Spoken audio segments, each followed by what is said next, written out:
Good afternoon, everyone, and thank you for joining us. I'm Christina Fox, the CEO of TechAlliance of Southwestern Ontario, a place for dreamers, doers, and world-changing ideas. We are committed to innovative companies who are launching, scaling, and competing in today's climate through our advisory services, our accelerator, and experiences like these with partners and participants like all of you. Today is one of many webcasts in an ongoing series with industry leaders and experts to provide you current information and resources you need to adjust to a rapidly changing economic climate. In particular, today we are focused on the largest transformation to remote workplaces, forever impacting the future of business.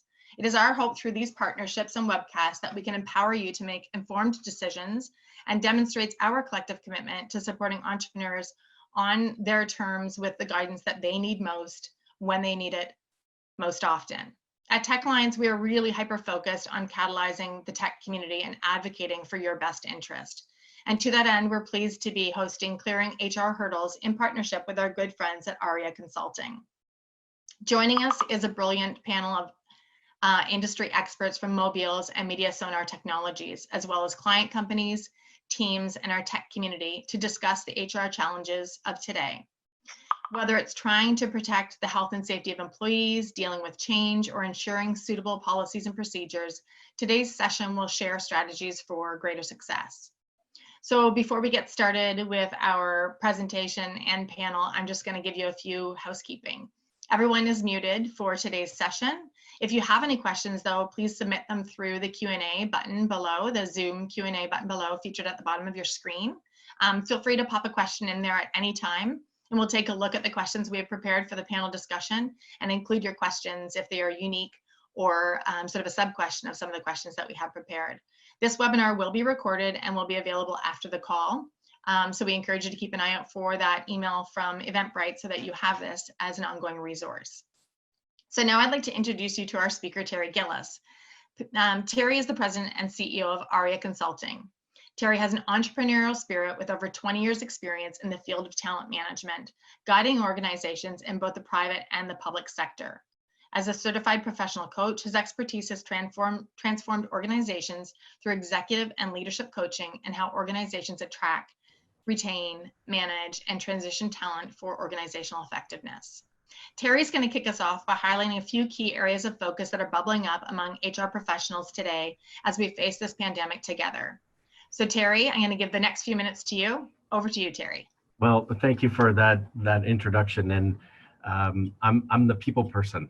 So that's what Ahria Consulting is all about. So first of all, thank you to Victoria and Christina and everybody over at TechAlliance for working together on pulling this event together. We've been doing a few of these together with our friends over at TechAlliance, and we've really enjoyed the opportunity to work together and to bring these things forward to the greater community. So that's very welcome, and we're pleased to be co-hosting with you today, Christina. So thank you for that opportunity. So at Ahria Consulting, we have three real things that we do, and then we focus on. We help organizations increase their productivity. We help them decrease the risk, and essentially we help them transform work. That's our rallying call. And throughout this massive change that has taken place, and I keep referring to the TSN turning point being around March 11th when they called the game for the NBA, and sort of makes the the joke of TSN turning point in a basketball game. But that was really the moment that it became real for me, and I think became real for a lot of us when that happened. And since that time, there has been a seismic shift, and that's probably an underestimation of what's happened to organizations, and in particular, our greatest assets, which are our employees inside our organizations. Really three things that I think I've seen happen. I'm sure that Robin and Brianne will speak to this as well. But fundamentally, a massive movement to work from home that happened, in lightning speed. It was absolutely incredible to see this unfold in a very short period of time. Secondly, of course, the unfortunate part of any major economic disruption is layoffs and terminations. And of course, the third thing, which is the bright spot, is a lot of organizations continuing to hire, but some actually ramping up their hiring. So kind of interesting. So it's kind of three real things that are going on right now. Before handing it back to Christine, I just want to point out a couple things. If you do wheel over to ahria.ca, you can see it on my back here. Just want to point out that we do have some free complimentary resources available to the community, some free resources for those people that may be out of work right now. We also have some free consultations with our HR group, that if you are a small employer or are struggling with HR, you don't have the privilege of having a Brianne or a Robin on your team, and you need some support, 30-minute free consultations, feel free to utilize those. And also, one last shout out to all the leaders out there. Leadership is lonely at the best of times. It's incredibly lonely working from home, and in these challenging times, you might be feeling a little stressed, might be feeling a little burnout. Our coaches are standing by for a little TLC. So if you need to take advantage of that. So back over to you, Christina.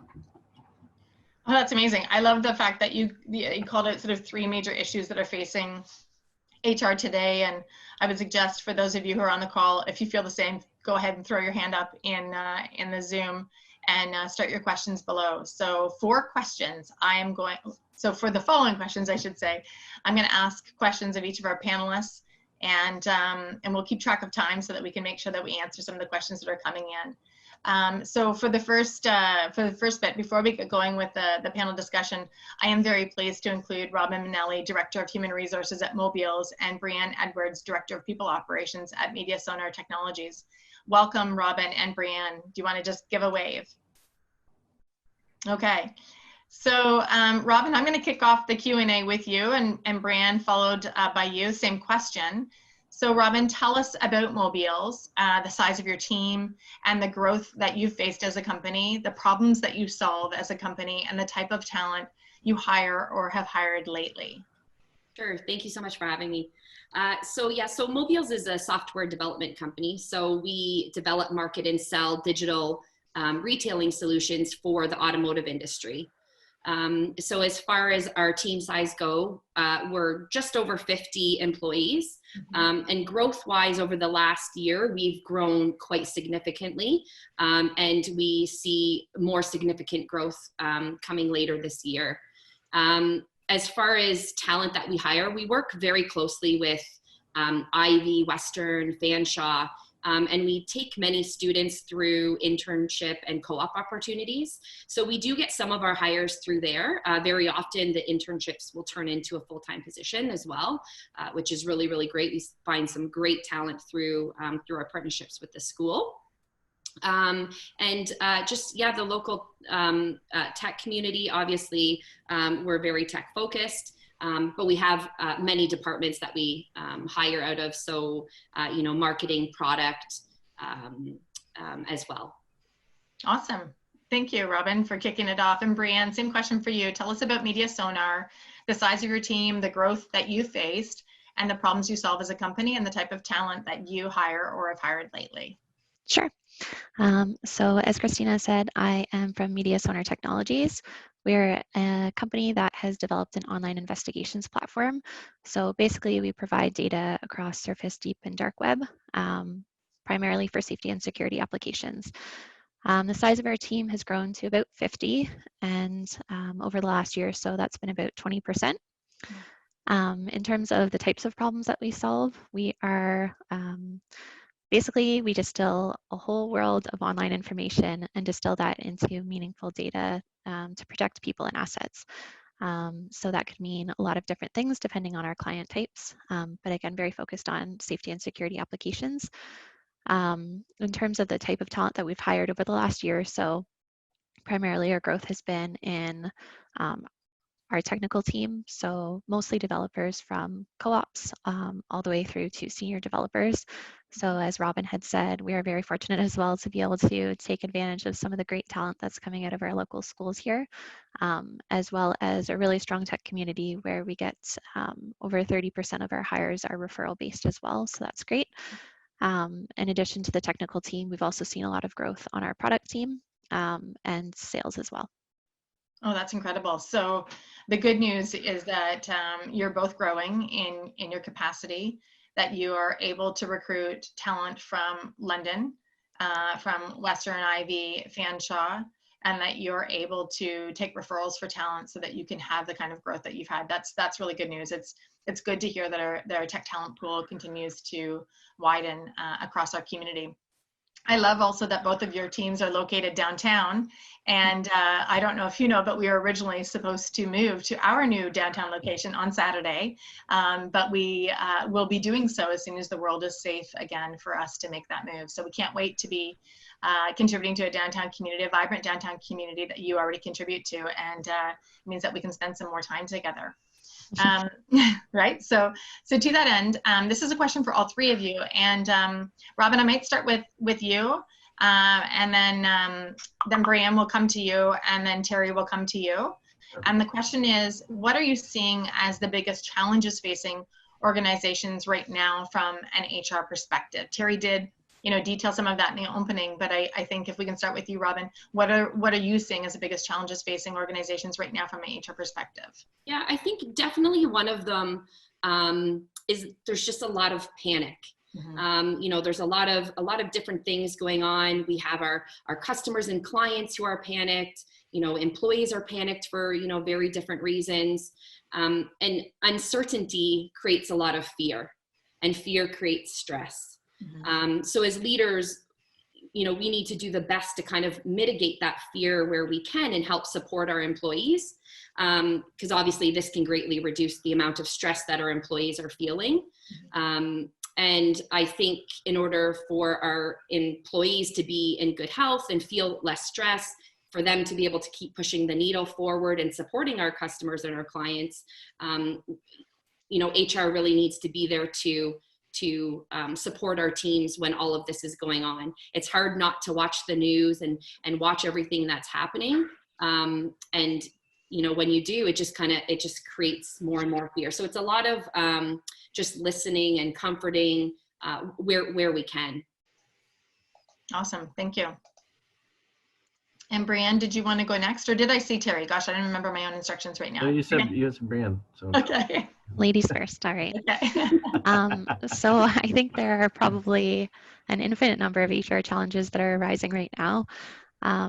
But some of the things that we're seeing, and that I know my peers are seeing as well, the initial leadership challenges of how do we drive accountability for a remote workforce when we've never had to do that before? What does communication between our teams and relevant stakeholders look like now? How do we keep our staff engaged and motivated in this current climate of, as Robin said, of fear and uncertainty and things like that? So trying to do a little bit of a leadership pivot on the fly is certainly an interesting HR challenge. It's a big change management exercise. And then there's also, the organization side of it as well, where we have to take a hard look at our business strategy again and our stability and look at, what does this mean for our clients over the next who knows how long? What does it mean internally, and how can we continue to strengthen our position in the market? And that has a big effect on the motivation and the engagement of the staff as well. And then I think there's also the element of having to learn to examine value versus productivity. For a long time, we've had this 9-to-5 mentality where people know when you walk in the door, they know when you walk out the door. And I think we have to have a little bit of a paradigm shift there. And it's a little bit of a time for reinvention for businesses. And then Robin had kind of alluded to this as well, but I also think as responsible HR folk, we need to increase the focus on mental health and think about the different ways that we can continue to keep a pulse on our employees who are all dealing with different sorts of challenges arising out of this situation, and how we can create a safe and stable environment for them within our own organizations. And then I suppose the last thing is the workforce planning bit. So do we hire, don't we hire? What does it look like to bring new people into the company? That kind of thing. So all great questions for HR professionals right now. Wow, that's a great summary. A couple of good key points, riffing off of the kickoff from Robin. And I think we'll cover some of those as far as like that's the challenge, and how are you addressing that challenge through the questions. But feel free to come back to some of these challenges that you've stated, and offer solutions as we continue our dialogue. So Terry, back over to you. The biggest challenges facing organizations right now from an HR perspective. Anything in addition to what you covered in the opening, or would you like to even reiterate so that we have those all together sort of in our mind's eye right now? I think both Robin and Brianne did an excellent job of highlighting the reality that has crashed on the shores of most organizations. I think what's interesting from a consultative point of view is, a few short weeks ago, the demand, if you will, in the marketplace was, getting the right talent and developing the right talent. And now it seems to have shifted to how do we keep the right talent? Robin spoke to that P word, panic, fear, negativity. It's everywhere, and it's all consuming. And when we have rational, calm thoughts when things are relatively stable, we move into flight or fight mode in fear. So the big thing for us right now is continuing to support leaders, to sort of pick up on what Brianne was saying. They've got monumental tasks in front of them. Robin alluded to this as well. And I think it's about supporting our leaders so that they can support our employees. So if I often speak to, and I've done a few sessions on this already, it's kind of like when you go on an airplane and they tell you to put your oxygen mask on yourself first, because you can't help anybody else if you're not looking after yourself first. And it seems self-centered, but our leaders need to look after themselves so they can be effective across the organization. And that's not something that we're all really good at. It's not all something that most leaders are good at. So again, I would be reiterating that, adding on to what Robin and Brianne have already said. So that's what we're seeing. And I would echo that too. I think of Jennifer Starko, our people and operations leader, and how, she is working with our team and working with me to, create that environment where we recognize that things are changing fast, and that we have client companies in the community to support while taking care of ourselves and continuing to motivate. And the challenges that have been raised sort of in this first go round of questions are really fair challenges, I think, across many companies, no matter what kind of a company, what sector you're in, or the size of your company. So for those participants on the line, I would suggest, as a follow-up question for you, what has been your most helpful strategy that you've implemented so far for your organization, such as training, policies, and procedures, or communication within your teams? And maybe post your suggestions in the Q&A section so that so others can share. So assuming that some of the same challenges that we're facing are across organizations, I would say maybe put in what you're already doing that's working as a best practice for you, so that there's additional takeaways for everybody today. So to that, I'm going to bring you back, Terry, for the next question. Engagement has been a focus of many organizations prior to the onset of this pandemic. What can organizations be doing now to ensure that they don't slide backwards with employee engagement? I know Brianne talked about it, Robin talked about it, and one of the first questions in the Q&A is, what are some of the positive ways we can continue to keep our remote workers motivated? So how do we keep going on employee engagement so that we don't slide backwards? That one's for you, Terry. Thank you. That's a big, juicy, meaty topic that would probably take up about 4 webinars. But I'm a pretty simple guy, and I keep it pretty simple. The trifecta that Daniel Pink taught us years ago was mastery, autonomy, purpose. And I can't think of a better time for organizations to be reinforcing that notion of purpose. Just because people are away from the office, just because they're away from their coworkers, because we're all working from home, I think it's incumbent upon all of us to reiterate, and I would argue reiterate it consistently and constantly, the purpose of the work that we're all doing. And speaking to the why factor, I think that's an important piece.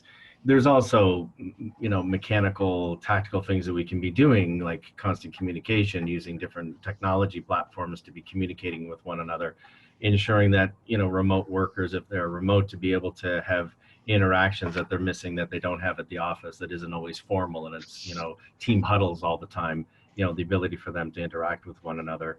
And I also think, you know, motivation becomes important. This is, I've advocated this for years, and I'll advocate it again. Really get to know your employees so that you know how to motivate them, because not one size fits all, one size fits one. What a terrible time to be trying to do blanket motivational moments like buying everybody Tim Hortons cards and finding out that half of your staff doesn't even like Tim Hortons. Like, disaster, right? So you know, those are just sort of my initial thoughts, and I'm sure Robin and Brianne may have some other ideas. I don't know. So anyway, that's kind of just to keep it short and sweet. Those would be the things I think of. Mastery, autonomy, purpose, always your best friend. Purpose, always a great thing to be focused on. So that's sort of what I would say. Awesome. Thanks, Terry. Brianne or Robin, do you want to jump in on that? Anything different that you might offer about how our organizations can focus on engagement? We are also focusing on communicating and over communicating right now. Certainly we're looking at things differently from a social perspective, so how we can continue to keep people, you know, just connected on a personal basis as well as a professional basis. So we have, you know, we've signed people up for Jackbox or House Party to play games together. We had everybody order lunch for a coworker last week, those kind of simple things. And then doing our larger group meetings, just like we would do if we were in the office, so everybody gets a little bit of face-to-face. Also just trying to shift entirely to encouraging video meetings versus phone meetings. Yeah. So certainly we're not going to force anybody to do it where they're not comfortable, but I think that little bit of face-to-face in the current climate goes a long way. So those are kind of some of the smaller initiatives that we're trying to do. But again, just the communication and trying to keep a pulse on things as much as possible. And be totally accepting of the dogs and kids that are crawling on moms and dads right now. Yep. It's very important. Yeah, exactly. And the PJ pants. Oh, the first time you see it, it freaks you out, but then you're like, oh, okay, I get it. Yeah. This is Sorry, the new Robin. normal. That's really interesting. If everybody remembers the BBC video of that poor dad and child. Oh yeah, right. Yeah, And so they were back priceless. on live TV and just showing that they're a real family. And I think that is one of the most significant differences. Is you know, before we might have been on Skype and been off video, and now we're on video, and everybody knows it's sort of business up top and party down below, because the jammies for most people. We've done the same when we're doing calls. You know, someone's cat or dog ends up in the video, and where, you know, even 8 months ago we might not have been okay with that, and it seems so normal, natural now. Lovely it is for our teams. Yeah, so that's actually a perfect segue, Brianne, to the next question. I'm going to put it to you. Many employees are working from home and have competing demands on their time that include work, childcare, child education, elder care. So not just cats and dogs flying across the screen. You know, real competing priorities. What can leaders do to support employees in this way and in these facing the demands of multiple priorities? Sure.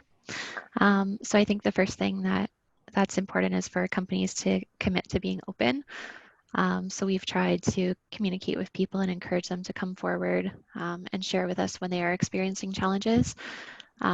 I find when you do that in a larger group forum, it doesn't necessarily land as much. So one thing that I've done is started having a 15-minute touch point with everyone bi-weekly, just to kind of hear for them directly and provide that platform for connection. So some of the sort of things that we've looked at for our staff are flexible hours. So is it absolutely necessary that they work 9 to 5 while they're trying to balance taking care of a 2 or 5 or 7 or 19-year-old or whatever it may be? Probably not in a lot of instances. So in order for that to be successful, we thought it was really important to set clear expectations for people to know what was mandatory and what was not, how they would communicate their work schedule to their leaders and their peers, and put some of those things in place. We've also looked at reduced full-time equivalents for some people. So after the first week or two as a trial period, we've kind of said, what can you reasonably accomplish while also balancing full-time parenthood or full-time elder care, whatever it may be. So looking at, you know, if they can do 30 hours a week instead of 40 hours a week at 75% of their regular pay, that's totally something that we are open to as well. In terms of other things, utilizing, we use Slack for an intercompany communication tool, making sure that we utilize our statuses there so people know when we're there, when we're away, respecting communications outside of business hours. I know some people find it really hard to disconnect work and home when work is exclusively from home. Right now, everything is exclusively from home. So, and then the last thing is, we've always really wanted to be this performance-driven and results-oriented culture, and now is really the time to be, measuring results and output, and maybe not as directly hours. So really trying to be flexible and just be partners with people as they're encountering issues and kind of work through them together the best that we can. Thanks, Brianne. And Robin, I feel like in your company culture is much in tune in some of the ways that Brianne has described. Do you mind just sort of chipping in on this question as well, of the kinds of, with the competing demands that your team has with childcare and elder care or other priorities? Do you want to talk to us about how you think leaders can support this, and perhaps what you guys are doing at Mobials? Yeah, so I definitely would echo a lot of what Brianne is saying. It's very similar in our organization as well. Before this pandemic, we very much had a flexible type of culture to begin with.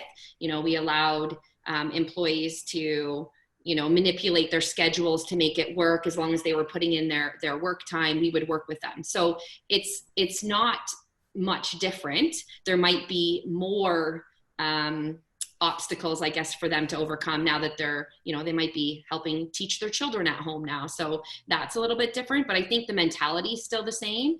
So I think it's just a matter of our leaders, really working with each of their team members to overcome any challenges, dealing with them one-on-one if there's any certain challenges that might require a little bit more assistance or brainstorming to kind of come up with solutions to them. But we're doing very much, this, as to what Brianne said, we also are doing those same things. Yeah. I think an action for me is to take away the idea, and I know a couple of members of my team are on this call, of like ordering lunch for a colleague. I think that sounds like fun. It's like the board games online. We've taken some time, like you guys have, to have calls where we have our daily stand up or every other day stand up, and taking a bit of time just to have that rapport building and the reconnection. And so that we are being able to have dialogue about priorities that we have within our own families that are maybe shifting and evolving as we adjust to working remotely. But I think that there's this sense of empathy for one another to say, sometimes my availability or your availability doesn't necessarily jive. So using the tools to show when you're away, or marking in your calendar times that you're going to be working sort of with your head down, much like we might do in the office, but being a bit more hypersensitive to that. I have found that we have increased communication because we will give a call to somebody because we can see their calendar, and we know that they're working on maybe another priority, but it's even the way that we're communicating that I think is different, and that we are more forgiving to one another about the kinds of priorities we have. And I would say I've heard from many leaders, many HR professionals that are saying, there's dialogue happening about either reduced hours to accommodate with a reduced pay, because sometimes that's just what people need. Time is currency. So it's good to hear that the kinds of topics and priorities and challenges that we're either reading about in some of our professional development go-to blogs and content with HR professionals, that we can see it in practice, live and well in organizations. So thanks for contributing to that question. I think it was good to have some tactical things to do and things to take away, but also knowing that there are ways of behaving that are supportive to employees who are feeling a bit of that sandwich. Okay, so Terry, the next question I'm gonna put to you, and then we've got a couple of other good questions. Again, to those who are our participants on the call, feel free to put questions in the Q&A in the Zoom box so that we can answer anything that's specific, or if there's a question that comes as a result of an answer that one of our panelists provided, feel free to put that in there too. It's pretty easy peasy that we can answer those questions. So Terry, the question for you is, A survey conducted by the Council of Canadian Innovators this weekend, who have been advocating quite heavily with our federal government, found that 82% of tech CEOs across Canada are planning to make layoffs in the coming weeks. And that's a devastating amount of companies that will be impacted. And when we think of the precious tech talent that we have cultivated and nurtured over these years to focus on fast growing companies like those that we have on the call today, some organizations are truly facing the very difficult decision of either layoffs or workforce reduction. So knowing that, and knowing that you've got the ear of leaders and you've got HR professionals on the call who are participating, and that we will have people who will watch this video afterwards, what advice would you give for those organizations considering the decision of layoff or workforce reduction? Well, first of all, as a business owner myself, I can tell you it's the most gut-wrenching decision that you are ever faced with. And certainly our organization has stared down the barrel of that particular gun. Probably the best news that we received over the last couple of weeks is when the Prime Minister announced the 75% wage subsidy program, which I think is an incredibly helpful mechanism for many, many organizations. And I would not give that short shrift. It may mean that you have employees on your payroll that you're getting up to 75%. I believe it's around 58,000. Don't quote me on that. There are people a whole lot better at details than I am. But the reality of that is it's not meant to be a wage. It's meant to keep a workforce on your payroll, even though there may not be work for them to do. That's the intent of the legislation. And I don't think that that has been communicated as well as it could have been. So that is a lifeline, I believe, for a lot of organizations. And I think some people erroneously are thinking, well, I don't have the work, why would I do that? The intention is to keep these people relatively well engaged. And more importantly, I think it's an incredibly powerful retention strategy at a time when finances may be dictating what your strategy does not. Your strategy may be, I need these people going forward. We're in a bit of a trough. We don't know when we're going to come out of this trough, but the best case scenario is we have a V recession that's very quick. If that's the case, the horrible thing that could happen is massive layoffs, and we come out the back end of this with a dearth of talent, and then we all have to scoop them all back up again, and we get back into the war for talent again. So I would really, really, really urge people to look carefully at that. With respect to the difficult decisions of layoffs, we do have some other provisions of up to 13 weeks, and I'm sure Robin and Brianne probably a whole lot smarter about those particular programs than I am, but those are other avenues that you can take if you are looking at a layoff. There is the Canadian Coronavirus Benefit, the CRB, which is available to employers and again, or to employees rather. I think that's another valuable tool. So the government is really pouring a lot of resources and money into supporting employees. Let's take hold of that. If, and this is a shameless self-plug for our own services, but I'll do it. I'd be ashamed of myself if I didn't. If it does come that you do have to reduce your workforce and it does come to termination, please provide people with the appropriate career transition support. It doesn't have to be with us, but provide it, please. These people are scared. They're incredibly frightened. We're dealing with a few people right now that in the best of times when you have to let people go, it's a gut-wrenching experience for them. Now it's just absolutely frightening. And the support you can provide them, even if it's a minimalized amount of support, can make such a huge difference. And I really strongly encourage everybody, if that is something you have to consider for financial reasons, and I get it, offer them something. That would be very helpful. So those are sort of the takes I'd have on that.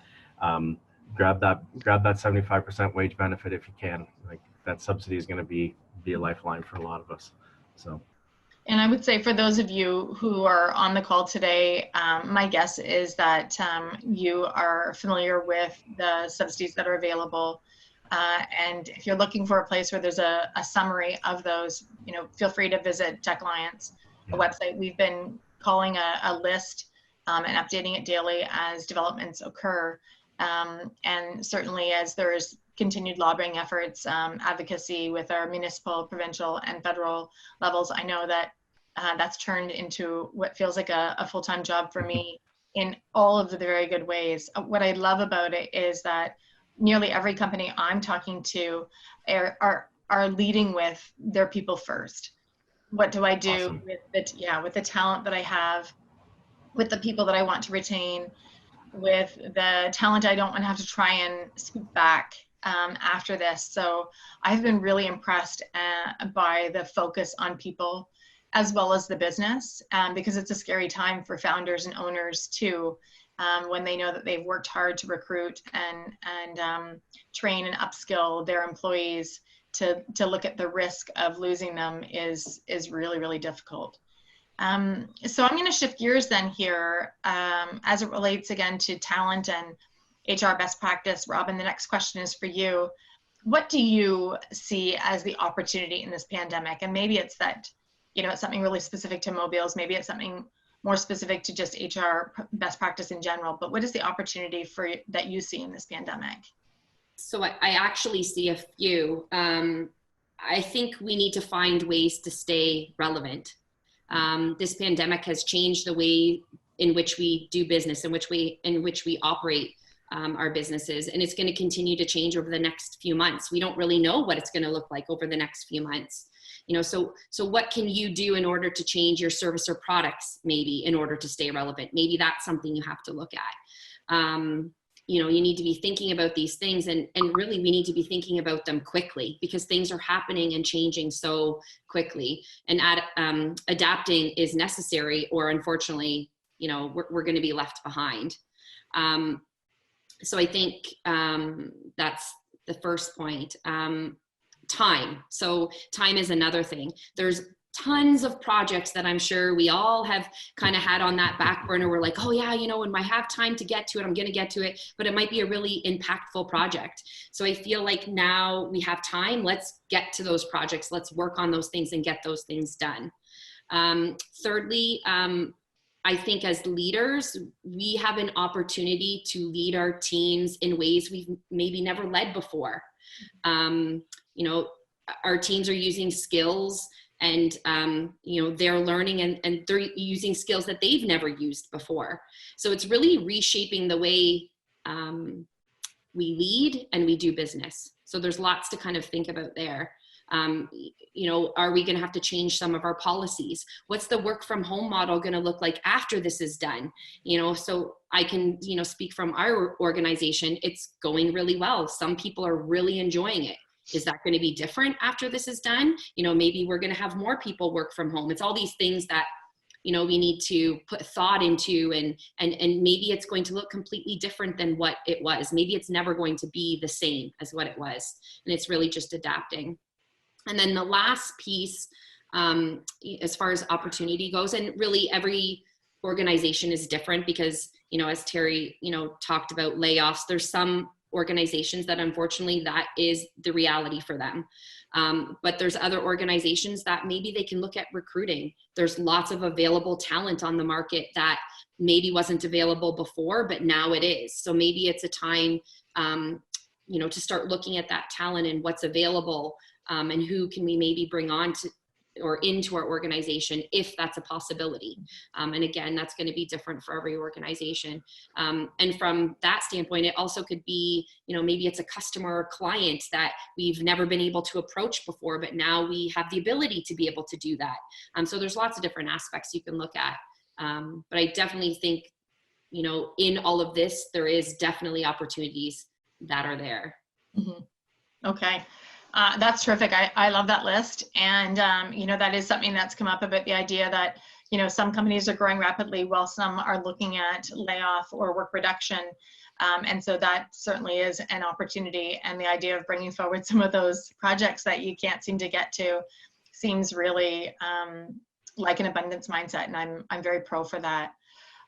So there are a couple questions that have come in through the Q&A, and one is related to pros and cons of work share versus layoffs, and then there's another one related to potential changes to government funds for hiring remote workers. So I think what I'll do is I'll suggest there's a question that says, any thoughts, pros and cons on work share versus layoffs? I'm happy to open this up to each of you on the panel. And I will also offer to the individual that asked the question that we did a session with Siskins last week about work-share and employee-employer rights.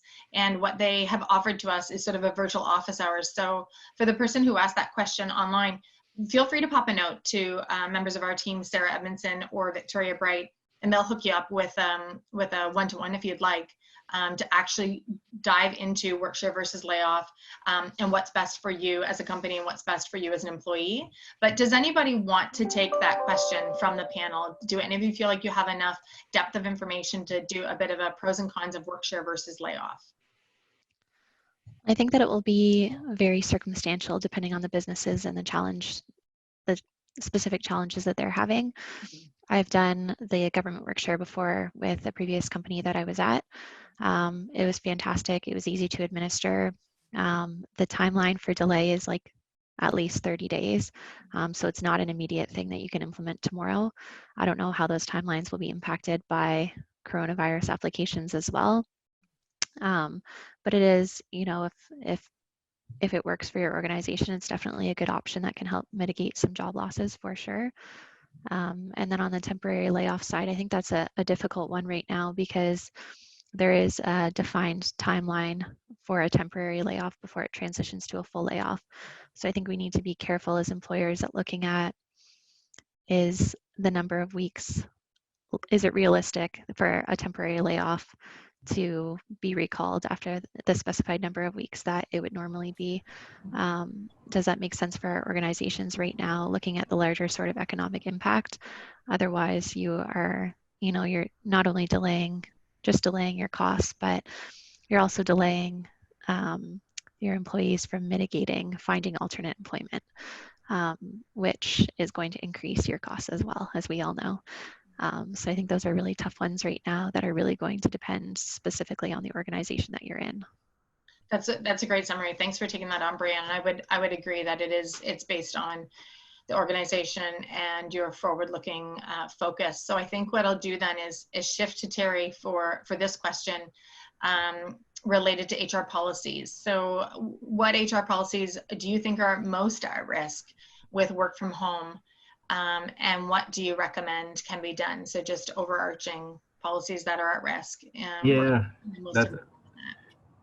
we've been actually getting a number of questions about this and been having a good debate among our HR folks here. And the fundamentals remain the same, and that is, you know, your HR policies still apply regardless of where the work may be happening. So they're in place for a reason, and they need to be followed. Having said that, I think we have to expect some degree of leniency, but some things that I see as absolutely mission critical that need to be reinforced. Probably the most important one coming out of the gate, especially for a business like ours, is privacy and confidentiality. You've got potentially a computer at home that the kids may be jumping on to do their homework in the evening. You leave a confidential or private file, you're in a privacy or confidentiality, you've got a privacy breach. I would really strongly urge a reinforcement of that policy, because it could actually be potentially dangerous, not only to the employee, but also to the employer. That one just sends shivers down my spine, because I know how easily it could happen. I also think the technology, especially if there's a technology that is owned by the company that's being used outside of the facilities that work from home, those things, I think, you know, the technology policies that you have remain in place. If it's a work-related computer, let's leave it as a work-related computer. You don't know what's going to happen, what gets downloaded and whatnot. That concerns me. Same with social media policies, etc. The other one that has sort of, we've been batting around, and I'm not sure how applicable it may be, but I do think it's a best practice, and that is to be checking up on your ergonomics of your workforces. A lot of people have migrated quickly to home. They may be experiencing working at a dining room table that's up here or down here. They may be getting themselves exposed to some potential repetitive strain injuries or whatnot. That's just a good business practice at the best of times. I think it's one that I would strongly urge everybody just to be doing a check-in. How are you doing? How's the space? Do you need any supportive assistive devices like an angled keyboard or mouse or whatever, especially if it's technology based? I think those things, that's just good common sense, but also you know, something that we need to be mindful about. And then, of course, if you do move on to a layoff, to remember that to extend those benefit plans to anybody who might be on layoff. That's sort of a big one. The bottom line for us is always is, at this point in time, you got to balance your risks versus your consequences. And I think right now, I think your risk is a little bit lowered. I think there's a little bit more forgiveness in the general marketplace right now, but be mindful also of the consequences. So I'd be curious to hear what Robin and Brianne have to say on that one as well, actually. So. Yeah, I would extend that out to you, because I think that the last question that we had for today is for both Brianne and Robin is, what tips can you provide to help people focus their mindset to the new world of working in physical isolation? And when Terry talked about ergonomics, I don't know about you guys, but I just did a check on how's my posture. I know everybody's going to be sitting up straight now. I felt my slump happening, and you said it. I was like, okay. But Brianne hasn't moved an inch. I mean, she's got the perfect posture. Look at her. She's rock solid. As I sit on my wooden bar stool at 7 months pregnant.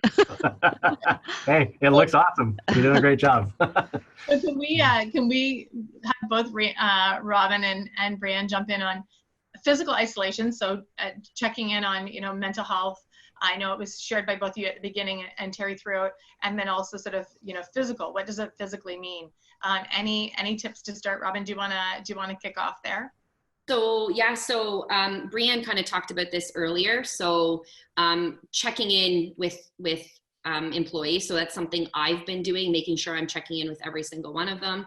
There's also the social aspect is a pretty big aspect, especially when you have a culture in an organization that's very much social, and you're doing social events, and you're used to working with, bouncing things off one another and whatnot. So we've really been trying to keep that social aspect there as much as we can from the safety of our own homes. Whether it's, and again, Brianne talked about some of this, but we organize social events. We have weekly team meetings where we all get together. We even just organized, last Friday we all had drinks together. Didn't matter what you were drinking, and we just chatted. Introduced our coworkers, whether they were 4-legged or 2-legged. Just things like that, keeping it fun, interactive, because especially those who are at home, say alone, it's lonely. This is very different from what we're used to, and people sometimes go to work to get away from whatever it is, is in their home life. And so, bringing back that social aspect, I think, is really important. And we are trying very hard to be able to continue that in our culture, because we don't want to lose that. That's good. Brianne, anything to add?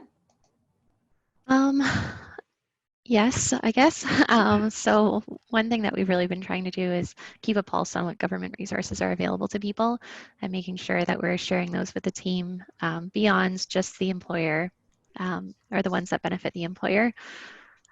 Also some things like sharing learning activity resources for people with kids at home. So somebody shared, kids yoga, or art and sensory activities, or scavenger hunts and things like that we can then share photos of our kiddos doing for a little challenge. And then things just like, making sure that you have a dedicated workspace, because that really does impact productivity a lot. Someplace with reduced distractions as much as possible.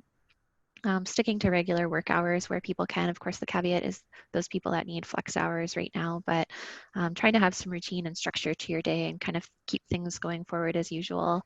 Have at least a weekly shower and change your pajamas a couple times a week, and stuff like that. Making sure that we're encouraging people to get out for a walk. Some people are having their team meetings by phone as they go for what they would regularly do for walking meetings through their own neighborhoods.